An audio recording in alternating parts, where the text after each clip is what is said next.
Coming up this Saturday down in D.C., the 50th Capital Classic. It has been an iconic event for the top basketball talent in the history of this region to square off and showcase themselves. And our next guest is not a D.C. kid. He's, of course, a Baltimore kid, and he's getting ready to play at the University of Maryland. But before that, he's going to play in the Capital Classic on Saturday. He is Jahn Lamothe, and he is with us again here on GCR. Jahnathan, it's playing in Baltimore. It's always great to catch up, man. Thank you for taking the time for us.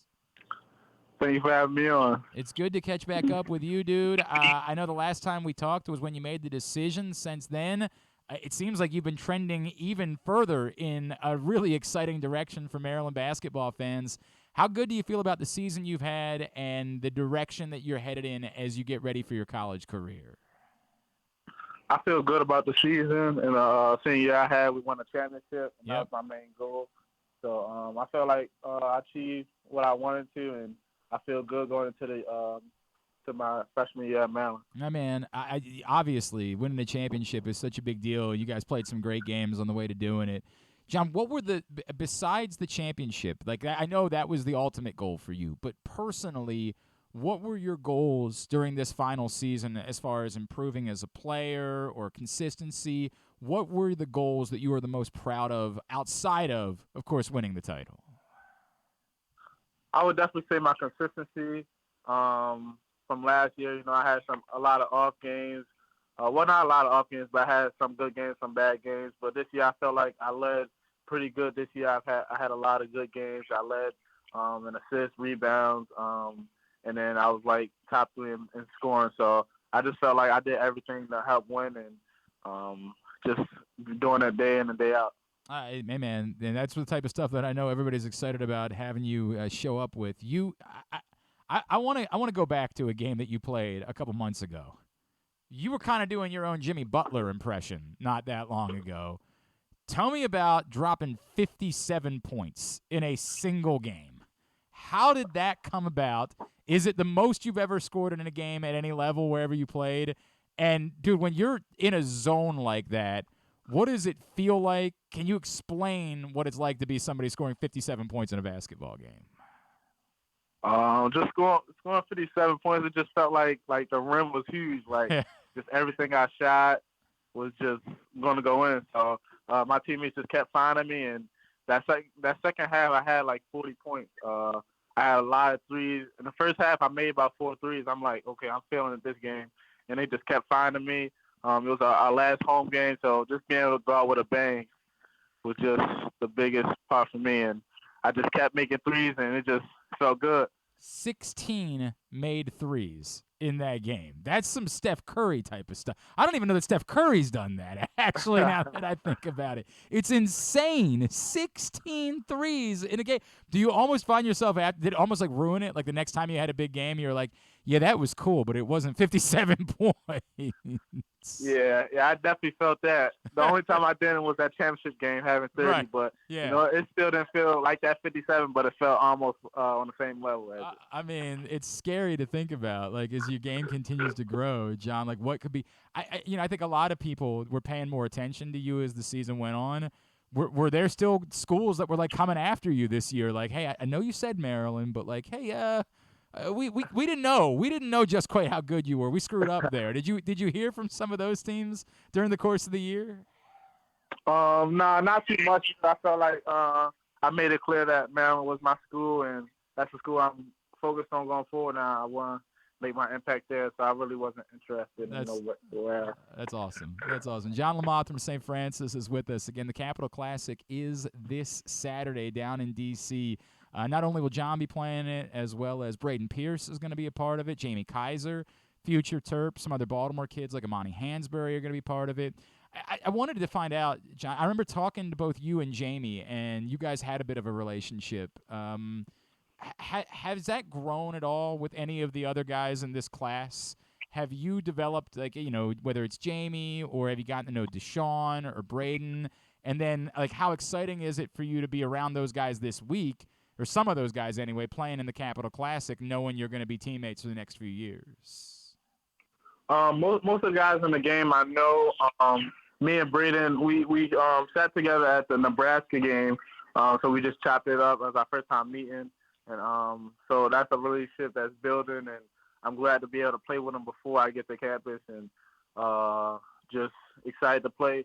Me and Jamie played together for 2 seasons, so that's like nothing Yep. new. It's just kind of meeting back up basically, and Carlton Carrington from my school is going to play in there as well. So just Amani Hansberry, we played all AAU together in high school. So I think it's going to be a good game, and we're going to win.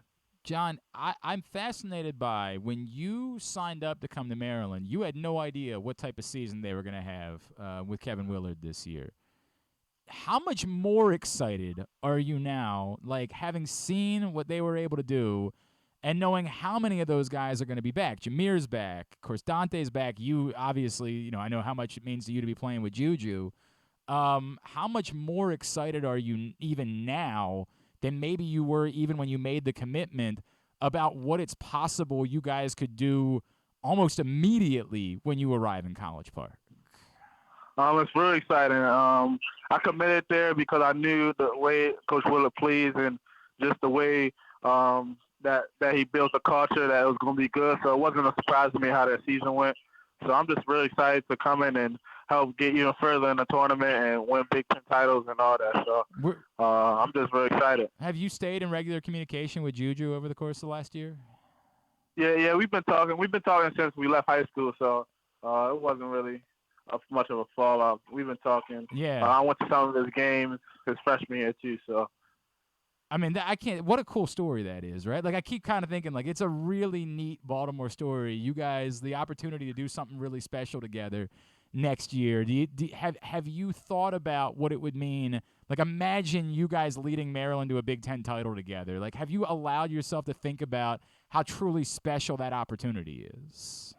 Yeah, I think that'll definitely be good for Baltimore.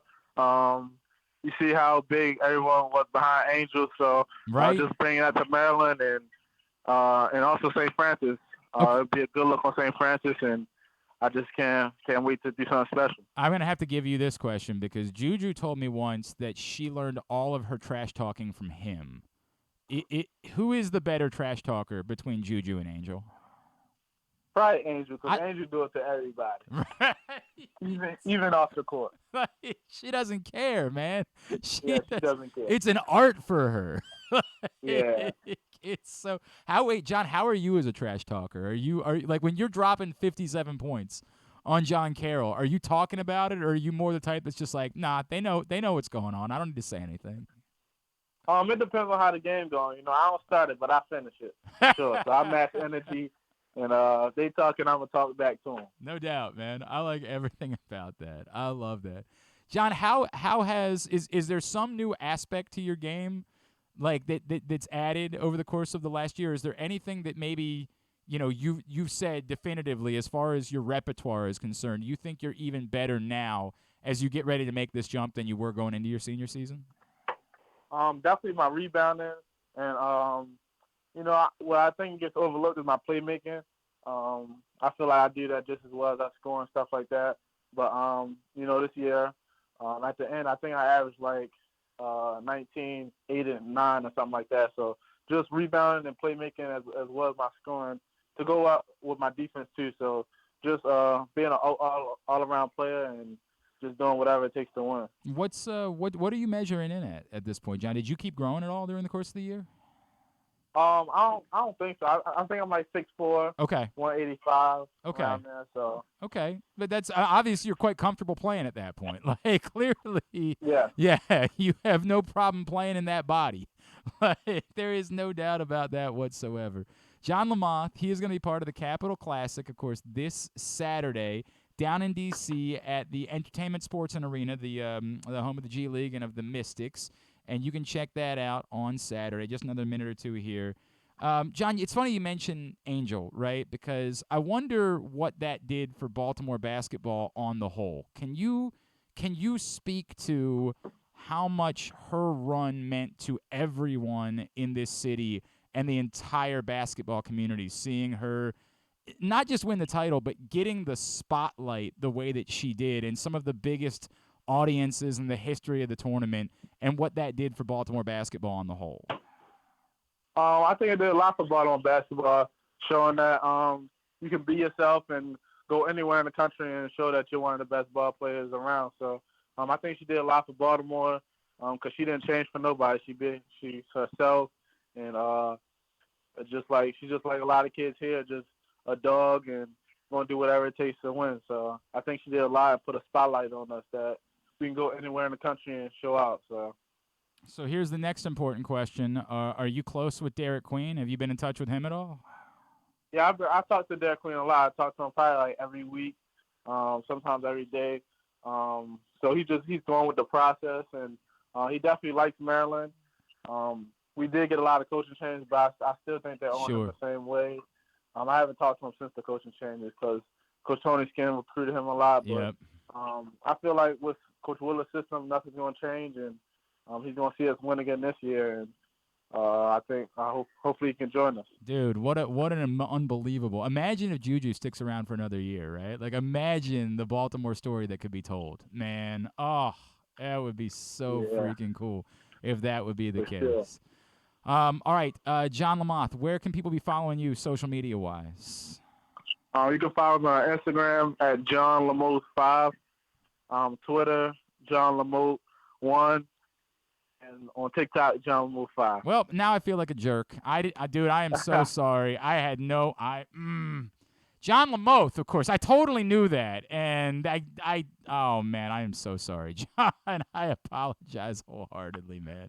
I am so sorry, Jahn Lamothe. I'm never gonna get it wrong again. That's my promise. I will make sure that I have it right every time moving forward. And get your tickets for the Capital Classic. Go to thecapitalclassic.com.